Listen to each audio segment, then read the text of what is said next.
Lots of people have heard the horror stories of double Cook's balloon catheters, but are they better or worse as an induction method than a pessary, a ProPess, the gel or the tablet? Now, I've done some videos before on the different types of cervical ripening to be able to get your cervix open enough to be able to break your waters and then commence the induction process. However a woman has a baby, there is a level of discomfort and potentially pain that a woman will go through, whether that's entering labour spontaneously, whether that's an induction of labour, whether that's a caesarean birth.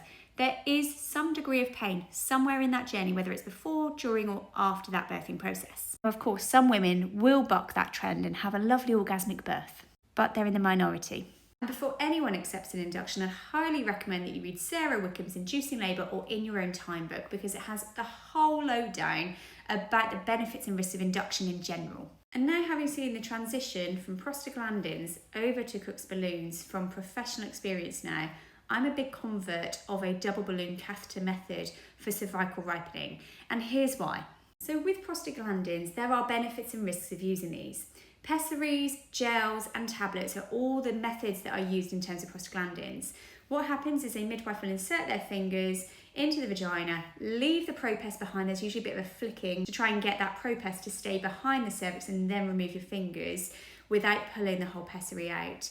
But tablets and gel are very similar, where you are trying to insert it, leave it behind the cervix. You've got to sometimes pull the cervix forward to be able to push it behind with your finger, so that way it's in the right place. Now with ProPess, this is slow release over 24 hours. The benefit of that is if there are any side effects, it can be whipped out. With gels and tablets, you can't do that. It's too late, it's already been absorbed. The hardest thing about this is doing the examination. So what you've got to do is pull the cervix forward if it's posterior, and then try and leave this behind without pulling it out with your fingers. The same with the tablet or the gel, is trying to get it in the right place. So it means pulling the cervix forward and then pushing it behind. Now with prostaglandins, there are 3 types of pain and discomfort that happen with prostaglandins. The first is during the insertion itself and the discomfort of the vaginal examination.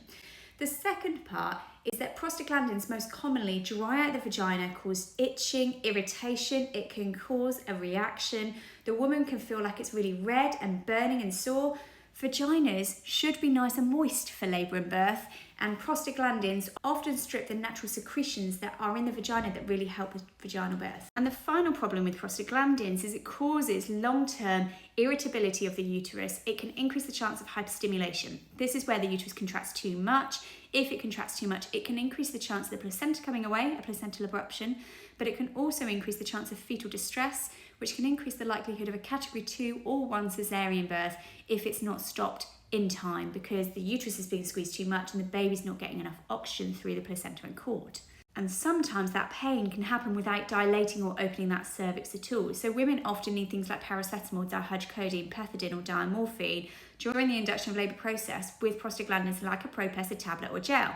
Now I'm using a straw, but this is what it actually looks like. It's silicone in terms of a double balloon catheter. You can also get single balloon catheters.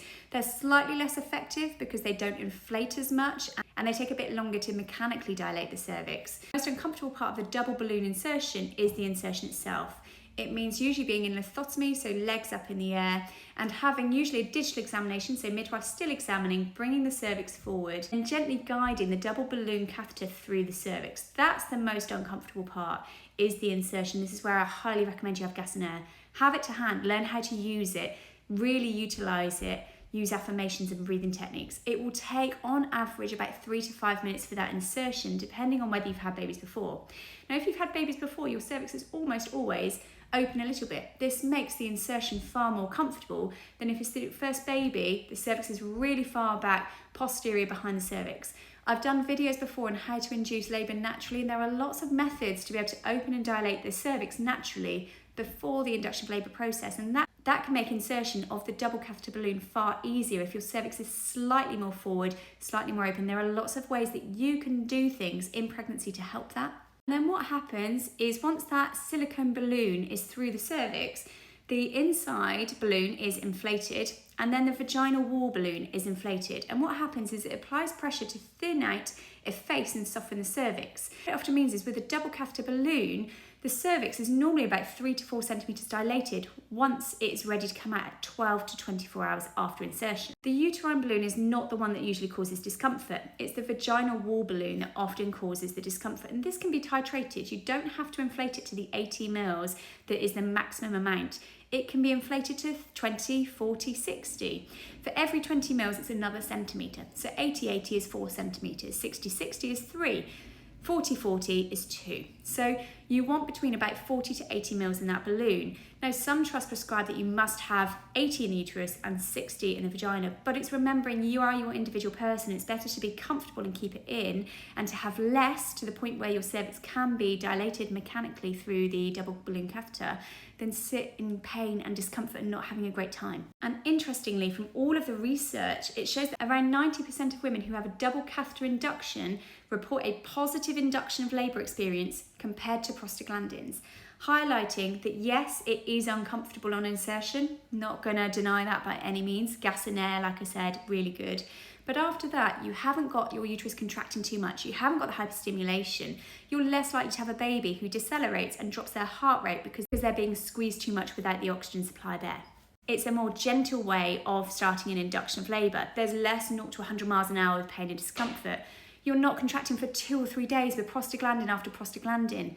The length of stay in a hospital is much shorter. So with your average induction with prostaglandins, whether that's the pessary tablet or gel, you're likely to be in on average 2 to 3 days if you don't contract too much. If you contract too much, sometimes you rocket through labour, and what that means is your endorphins can't keep up, and so you feel more pain and discomfort through that induction of labour process because it's not a gentle, gradual onset. So that induction of labour experience is often more positive. Women are also entering labour because they haven't been sleep deprived for 2 or 3 days in hospital before they got to the point of breaking their waters. Because that cervical ripening has been quicker, much quicker, you're talking 12 hours before your waters can be broken. ProPess is 24 hours, each tablet or gel is 6 hours.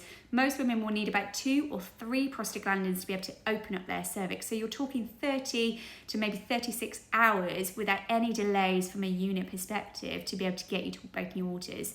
In contrast, with double balloon catheter, 69% of all women will be able to have their waters broken within 12 hours. That's such a short time frame. That means women can go home with them. You come in, have the double balloon catheter put in the evening, go to bed at night in your own bed, come in the morning, have your waters broken. It's a much nicer experience, much more positive experience. It's safer to go home with as well. There's also slightly less perineal trauma, which is probably due to the side effect of prostaglandins drying out the vagina compared to a Cook's balloon.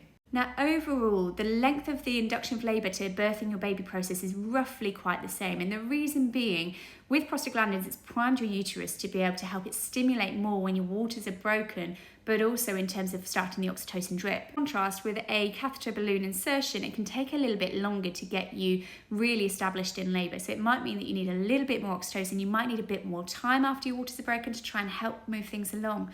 But that's not necessarily a bad thing, because instead of running down the motorway in discomfort and pain at 100 miles an hour, actually it's gradual. It's a lot more like spontaneous labour onset. So it means less discomfort, less pain, and a more positive experience. I'll do a part 2 on how Cook's balloon work and comfort.